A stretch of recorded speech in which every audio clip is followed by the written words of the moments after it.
don't have enough time to do everything that you're supposed to do, that you have on your plate right now, you're doing some things you don't need to do. Time was created to be a blessing. Everybody chill out, go. Relax. The pressure's off you. You don't have to be everything to everyone. Take another deep breath and let it out. Especially your mom. There's just something about you moms. It's like it's built into you to take care of everyone. Newsflash, you were not designed to be a caretaker. You were designed to be a carecaster. I know you want to, and it's a good thing, because if you didn't, us boys ain't going to do it. It's got to get done, right?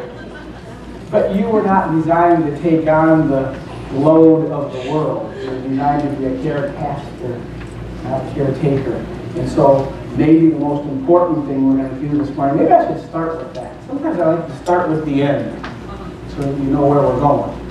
And where we're going is to your healthy, productive, and wealthy future. How many want to go there with me?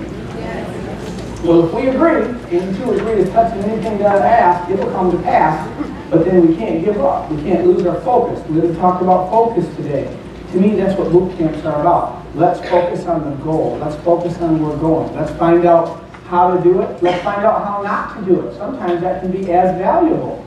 There are things that work and there are things that don't work. I don't recommend you try to reinvent the wheel. I mean, we're always trying new ideas and testing them, but the cream rises to the top, and we have figured out, for the most part, what works and what doesn't. And it's very simple in this business, in this company. He that wraps the most people wins. Wrap the mat. Everybody say, wrap the mat. Wrap the mat. So don't try to make it too complicated. It's fairly simple. My part in this, I see as helping you and partnering with you, because you are not only in business for yourself, you are in business for yourself, but not by yourself. You've got partners. You've got marketing partners like Pam. You've got health consultant partners like me. And we need to use each other's strength, and don't try to do our part. We can't possibly do yours. Your part is to share this information that you're going to be given. So what I want to do is keep it simple for you and take what can seem like a complicated problem, in many cases, your health issues, but there are really very simple solutions. And I think in our disease care system that I've been educated in, I'm an MD, and I'm not against MDs, I'm not against pharmaceuticals. Please don't quit taking your pharmaceutical medications because you heard me speak this morning. But I do recommend you go to your doctor and say, Doctor, what are the natural alternatives to this poison with a desirable side effect that you have prescribed for me? Because that's what pharmaceuticals are. They really are. And no doctor can argue with that. And a very good question to ask yourself, if you're taking things every day, medications, over-the-counter or pharmaceutical prescription medications, a very valid question, and I think an important question that you need to ask yourself is my body deficient in this? You know, is depression a Prozac deficiency?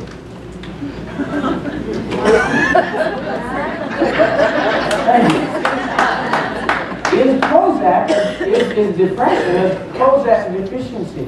And you know, one of the side effects, major side effects of that is depression and suicidal tendencies. You ever see some of these commercials now? Yeah. Where they're saying the new drug for a tummy ache. And then at the end they say, but your bowel may fall out, your head may fall off, you may not be able to use your arms and legs to think clearly for the rest of your life. No thank you, I think I'll suffer through the tummy ache, right? And see, we've gotten to this point for a purpose. And if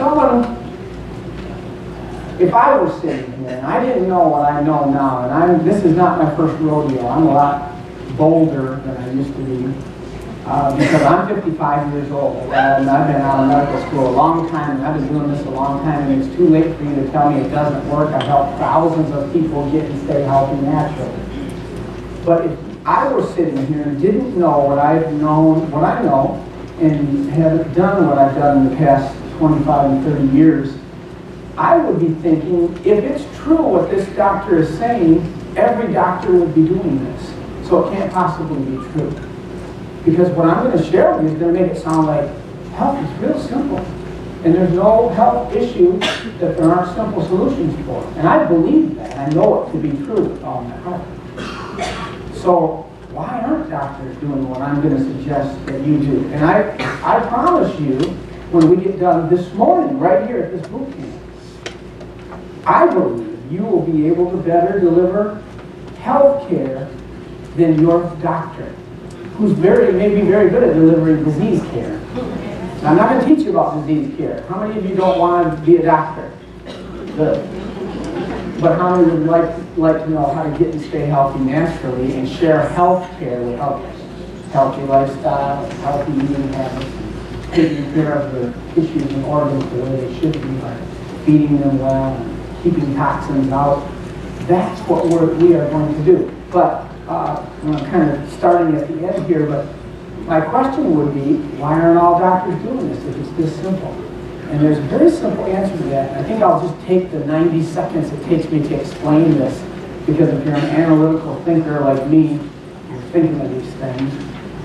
Don't get into analysis paralysis, by the way, because that can happen until you try to figure everything out. Especially don't try to figure this business out. Just do what your successful upline is doing and follow them, right? And you'll go to their income. And if you follow what people who don't have any income do, you're going to go to their income. How many rather go to your successful upline? Yeah. So let me tell you why what I'm teaching you is the truth, and there's a lot of deception out there. And don't blame doctors for this deception. They are victims of this system. So this is how I would answer you. Why aren't doctors all doing this? If it's true what I'm saying, and it is true what I'm saying, what I'm teaching you and empowering you to do. You got to follow the money trail. What do they say, money trail? Money trail. In 1910, a guy named John Rockefeller, anybody ever heard of the Rockefeller? Yes. He knew how to get a return on investment, which is a god idea. It's a great idea. How many know you can't be as much of a blessing to someone if you don't have as much as if you have more? You can be more of a blessing, right? I want more, not so I can consume it on myself, but yeah, I like to be blessed. I want to bless my children and my wife, but I want to help a lot of other people. And the more you have, the more you can do with and help others. It's a God idea. Give and it shall be given unto you. It's completely scriptural and right. How many want to increase, get their checkbook out of the red into the black? They say, get black. Get black. I say, I'll be a son. Because it's healthy. So, Rockefeller knew how to make a return on investment. And what he did in 1910 was went around to all of the medical schools and offered them money, big money, millions of dollars to study drugs and to do studies on pharmaceutical medications. And every medical school took his offer except one, and that school ceases to exist. So now everybody's on this system. What was not known, though, is that part of the negotiation was, if you take my money to study, do these university studies, which cost lots of money, you give me a position on the curriculum board at the school. It means I have influence on what's taught there and how the money is used. And that makes sense. Seems like an arm's length business deal. So that happened. What people didn't know further was he owned a controlling interest in the top 7 pharmaceutical companies worldwide. So guess what? When the 10 million or 20 million or 50 million came to X university, it was there to study the pharmaceuticals, not saw palmetto, a little shrub that grows in the southwest that's good for your prostate. No, they wanted to study something that they could patent, because you can't patent concentrated good foods. Ever say good foods? By the way, all the products that we have, and it works, are concentrated good foods. Ever say good foods? I don't recommend you eat the applicator, but you could. It's natural ingredients. Your tongue might shrink, right? How would you measure before and after? Don't eat the applicator, but we have nutraceuticals as compared to pharmaceuticals. Pharmaceuticals are poisons with a desirable side effect. And when you give a pharmaceutical, you hope that you're getting the major effect that you're giving it for, but you know there are side effects. And quite often, I'll even say most often, the side effect is worse than the thing you're originally trying to treat. And then when you get a side effect, you go to your physician, tell him about the side effect. What does he or she give you for the side effect? Another drug. Now you're mixing drugs, and I'll tell you what, all bets are off when you start mixing. Some people are on 4 and 5 and 10. One lady came in my office on 21 pharmaceutical medications from 5 different doctors. You couldn't possibly monitor that if you were in the intensive care unit at Mayo with 5 doctors and 10 nurses and a line in every orifice and trying to measure everything. That's crazy. And she walked in and walked out and was doing okay. What that is to me is a testimony of how strong and powerful your body is. Okay, so Rockefeller goes to all these schools, and now you've got this unholy alliance between the medical schools and the pharmaceutical industry, all for the love of money, or to get a return on investment. So now, suddenly, a headache has become a Darban deficiency, right? A stomach ache is a Tagamet deficiency, or fill in the blank for your favorite pharmaceutical. If someone would have told me when I got out of Wayne State University School of Medicine in 1982 that I would be watching TV 25 years later and seeing them marketing directly to people saying, tell your doctor about, ask your doctor